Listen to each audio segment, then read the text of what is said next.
Ladies and gentlemen, this is Dolynny TV. I'm Tyson Dolynny, ready to take you through another edition of Edmonton Oilers fan discussion here on the channel this evening. As, ladies and gentlemen, what I do have to tell you is at some point this weekend, if I can get off my lazy butt, I think I gotta go at least attend some part of this Grey Cup festivities going down in Calgary. Let me tell you, the CBC really made it sound like an exciting time this afternoon, and well, that is what it is. So that's the big ticket item down south here in Alberta on the ledger this weekend. However, what we do need to get to is a simple fact of, well, goaltending for the Edmonton Oilers, because now, oh baby, this is where I get to come out and, well, not exactly boast, because a lot of you who have followed me now for some time, a lot of you who have tuned in but haven't stayed well tuned in, that kind of thing, or if you're tuning in for the first time, might not know back about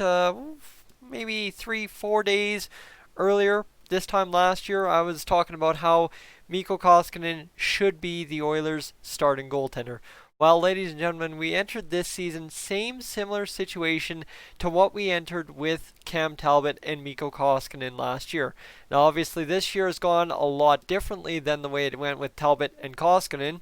This year with Koskinen and Smith. But that is exactly what I'm here to argue, is that this has all been part of the plan. This was exactly what Dave Tippett was looking for, right? You come in as Dave Tippett and Ken Holland. Ken Holland's my man I'm talking about right now. You come in as Ken Holland and you sit here and you realize, dang, I have a $4.5 million goalie for the next 3 years and I got to make something of him. Right? Like last year, Koskinen didn't show his best, I don't think. And now we're starting to see what his best truly can be.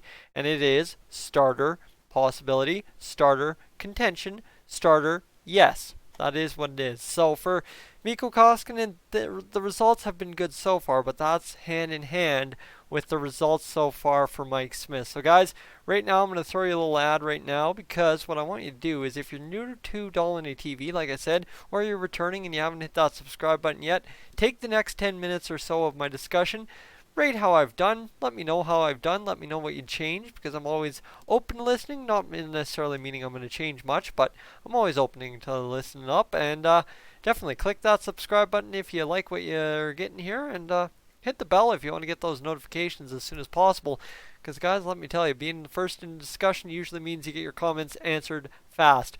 So let's get to it. Mikko Koskinen, what am I talking about here? What's so special about this year? Well, this year, how about an 8-1-2 record through 13 games? 11 of them started. That's where his record comes in. He's coming in relief of Mike Smith twice. Once being last night against the LA Kings, and what was a rough go all around for the Edmonton Oilers. Man, if I could breathe, that'd be great. 242 goals against average through these first 13 games. He's allowed 30 goals in 13 games. Guys, that's marvelous. Couldn't ask for much better. And then, of course, you have a .921 save percentage as well. Mikko Koskinen, he's held his own in a lot of games and done a fantastic job making sure that puck's saved as much as possible. And you think to that Dallas game where, oh yeah, that glove is starting to come around. That glove save robbery, which is all over the highlight reels on Sportsnet right now. She was a dandy. Guys, building almost stood up completely to give him a round of ovation, because that's not a save last year Mikko Koskinen would have made.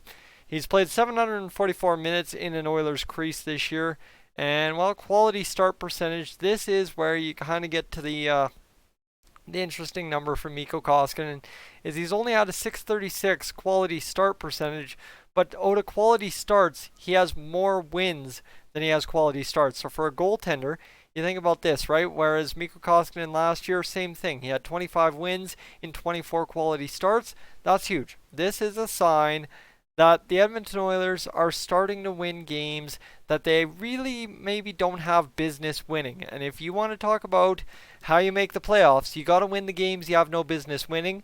You think about the LA Kings last night, right? A game which realistically, first versus worst in the Pacific, they had no business winning, but that's essentially maybe you factor in one of those reasons they won last night.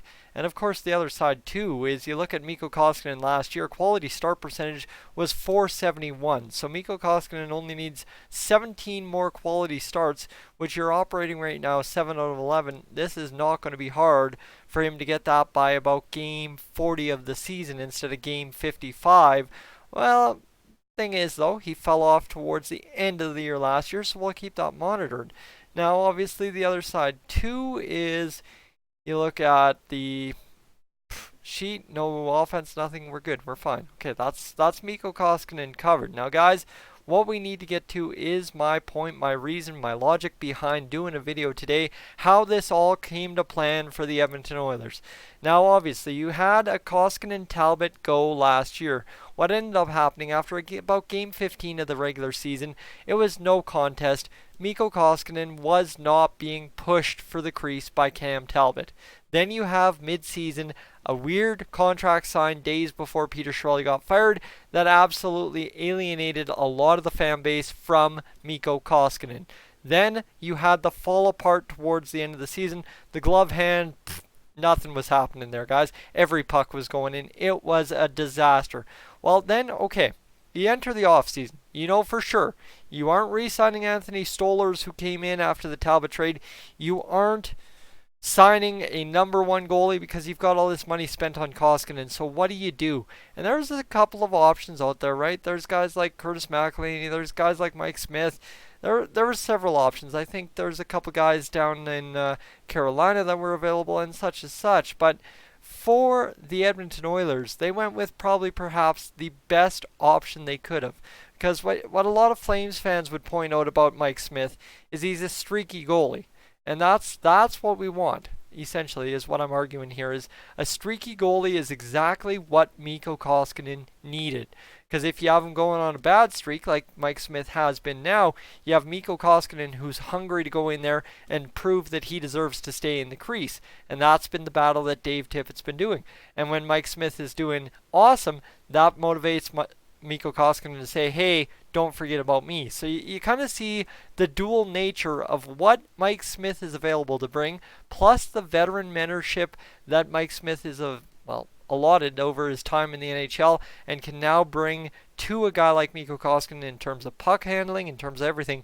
Right? We did not see Mikko Koskinen handle the puck as much last year as we have this year, and now you have, of course, Mike Smith kind of being able to give him those finer pointers, and you've seen the evolution. An 8-1-2 record, don't lie. It don't lie through that many games. 13 games played, 11 games started. The numbers are fantastic, and to realistically get where those numbers from last year were, Mikko Koskinen would have to pretty much blow up the next 3 games in a row without facing more than 25 shots to really struggle back to those numbers from last year. So realistically, guys, we've seen it. It doesn't appear to be happening that way, and that is because it all came to plan. Ken Holland's plan to get that veteran goalie in there, to get that guy who can say, hey, your job's not secure. I know what ended up happening last year, but we need better out of you if we want to go anywhere. And suddenly, there you go, guys. Mikko Koskinen comes in, takes the message the right way. That's the key, is for a lot of times, the Edmonton Oilers have a problem of sending the right message. That's from management. That's from the coaching staff. This time, this way, the message worked perfectly. And that is why you've got a development in Mikko Koskinen going out the way it has so far on an 8-1-2 record and the fantastic numbers we've seen goaltending-wise out of him. And of course, what have we seen? The glove hand, the past 5 games, has been improved vastly, even compared to where it was in training camp. And then, of course, you have simple things going right? Like just the positioning. I know towards the beginning of the year it was a little shaky, and that will account for some of those quality starts not being there. But at this point, he's dropping down early a little bit to an extent still, but he's bodying up a bit more, and that's what you really like to see. Is a big goalie should body up the puck. And that we saw that out of Mikko Koskinen last night on a couple pucks, and that's huge. Mikko Koskinen can start just bodying up every single puck, guys. He's going to go on a bigger tear than he already is.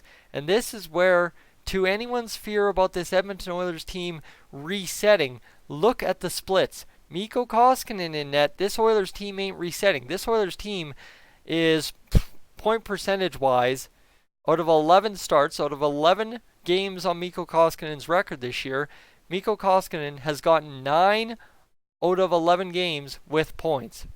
Or, I guess, no, 10 out of 11 games with points. So that's clear. Honestly, that is exactly what needed to happen, is the development of Mikko Koskinen into a starting goaltender. Now, I think, without a doubt, you let Mikko Koskinen ride the hot streak, and then, of course, because it works the other way too. For a guy like Mike Smith, he's a competitor. That's what Kevin Quinn, Drew Remenda, Louis DeBrusque, Gene Principe, that's what the whole Sportsnet crew, that's what everybody online says about Mike Smith. He's a battler, and that's the beauty of it. Now you've developed Mikko Koskinen, by the looks of it, by the sounds of it, into a starting goalie.